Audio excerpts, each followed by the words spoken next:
Cara, Bitcoin nada mais é, e eu vou ser bem, o pessoal, Bitcoin mesmo fica vidrado comigo, fica bolado comigo. Os bitcoinheiros. Os bitcoinheiros ficam malucos quando eu falo assim, mas eu falo assim, dane-se, né? Bitcoin, cara, é uma planilha de Excel gigante. Cara, é isso. Bitcoin é uma planilha de Excel gigante. O que tem nessa planilha de Excel? Tem basicamente duas informações. Carteiras, que são pessoas, ok? E saldos.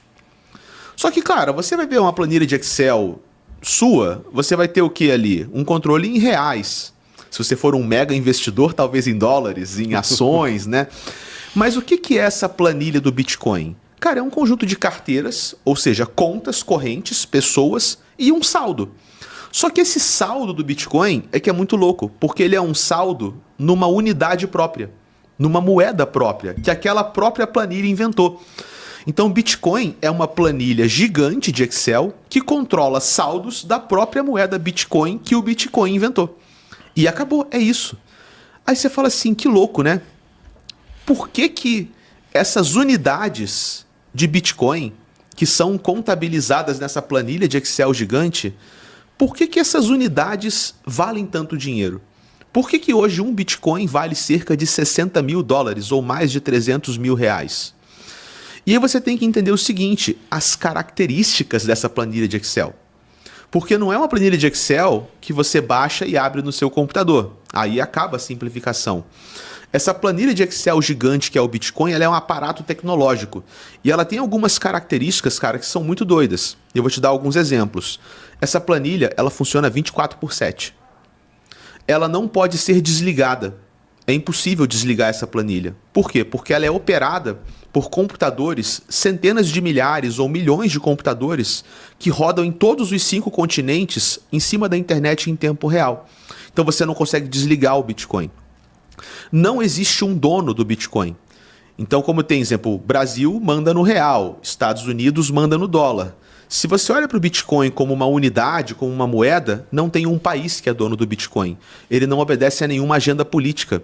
Ele não obedece aos interesses de nenhum grupo particular. Não tem nenhum banco central. Não tem nenhum banco central. Então, ele é uma moeda autossoberana, que manda em si mesma. Esse dinheiro desse Bitcoin, ele é inconfiscável.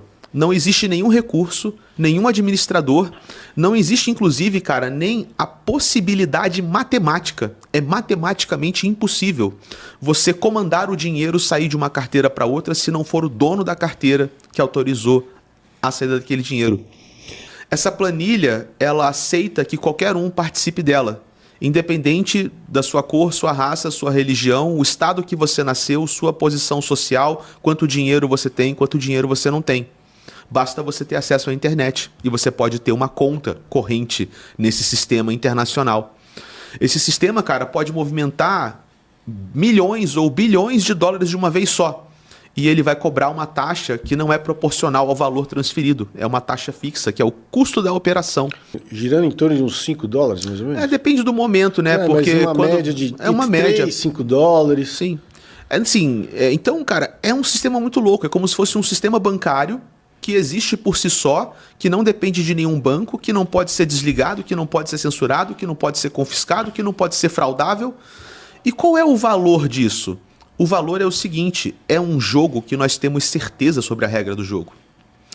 A gente vive hoje, cara, num mundo em crise, né? As pessoas sentem isso em maior ou menor grau, mas acho que é óbvio, pelo menos para a nossa geração que cresceu ali dos anos 80, viveu os anos 70, 80, 90.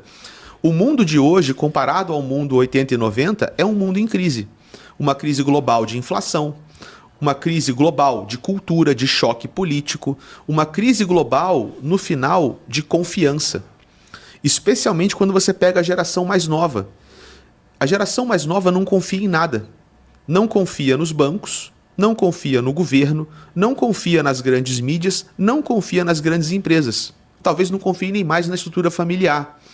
Então, se você não confia em mais nada, no que você pode confiar? Pelo menos em alguma coisa que é matematicamente provável, que é regida pela própria lei universal da matemática, indecifrável, inquebrável, inviolável. Então, num mundo, cara, onde você não consegue confiar mais em nenhuma estrutura que a gente fala que é uma estrutura centralizada, onde é o interesse do governo que manda, que no fundo é o interesse dos políticos, que no fundo é o interesse do dinheiro, o dinheiro do lobby, ou o dinheiro do mensalão, ou o dinheiro da rachadinha, do dinheiro na cueca.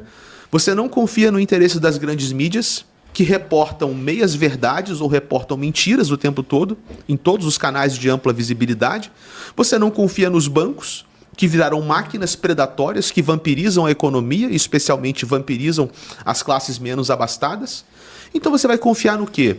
Isso é cripto, cara. Cripto é o seguinte: se você não pode confiar em seres humanos, vamos criar uma tecnologia para que você possa confiar no código, no software. Porque não tem como você não confiar no Bitcoin. Ele é um software, cara. Ele é um programa de computador. Ele é uma resolução matemática. Ele funciona porque ele foi escrito daquele jeito. E não tem nenhum ser humano que possa trair sua confiança naquele código, porque não existem meios para ele corromper aquele sistema. Daí que vem essa noção de valor e daí que vem a essência do que a gente chama da tecnologia cripto. Pode-se dizer que hoje em dia as pessoas estão usando criptomoeda, principalmente o Bitcoin, como uma moeda, uma reserva de valor? Essa é uma boa discussão, né? Na visão inicial do Bitcoin, ou na visão inicial dessa super planilha, é que nós poderíamos usar essas unidades de Bitcoin como uma moeda e para comprar coisas. Então você poderia comprar um cafezinho usando Bitcoin, você poderia receber seu salário usando Bitcoin, você poderia fazer um monte de coisa. Só que com o tempo ficou evidente que isso não ia acontecer. Por quê? Existe uma desvantagem em fazer um negócio tão sofisticado e tão incorruptível.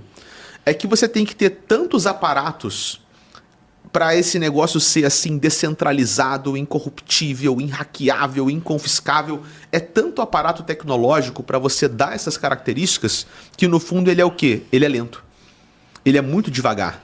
Existem muitas camadas de segurança e de redundância no Bitcoin. Então ele é impraticável para você usar em transações do dia a dia.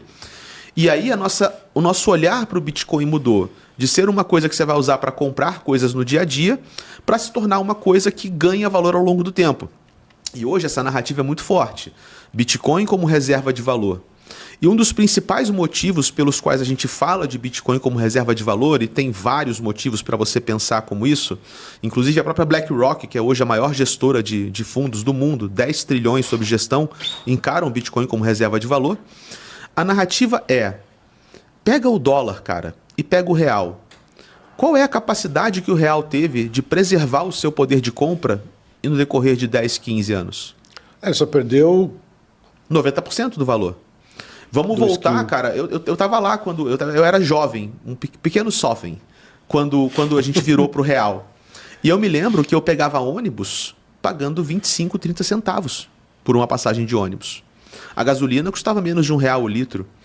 Entendeu? Você comprava um pão francês por 20 centavos. $1 valia R$1. Isso é uma questão de câmbio, né? Mas pelo menos na economia local, né?